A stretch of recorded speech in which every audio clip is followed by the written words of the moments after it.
अक्कलकोट तालुक्यातील पानमंगरूळ येथे घरगुती वादातून वृद्ध आजोबांचा खून झाल्याची धक्कादायक घटना घडली आहे.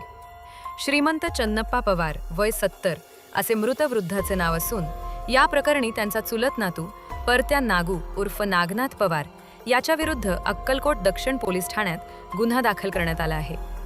आरोपी घटनेनंतर पसार झाला असून पोलीस त्याचा शोध घेत आहेत.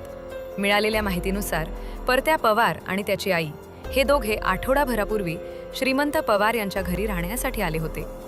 बुधवारी दुपारच्या सुमारास श्रीमंत पवार यांनी परत्या याला घरातील नातीसोबत चेष्टा मस्करी करू नको, तसेच तिथे मोबाईलवर फोटो काढू नको असे सांगत त्याला आणि त्याच्या आईला घरातून निघून जाण्यास सांगितले. याच रागातून संतप्त झालेल्या परत्या याने तुला जिवंत ठेवत नाही अशी धमकी देत घरातील टोकदार भाल्याने श्रीमंत पवार यांच्या पाठीत वार केले. गंभीर जखमी अवस्थेत त्यांना प्रथम अक्कलकोट येथे उपचारासाठी नेण्यात आले. त्यानंतर सोलापूर शासकीय रुग्णालयात दाखल करण्यात आले. मात्र उपचारादरम्यान शनिवारी सकाळी त्यांचा मृत्यू झाला.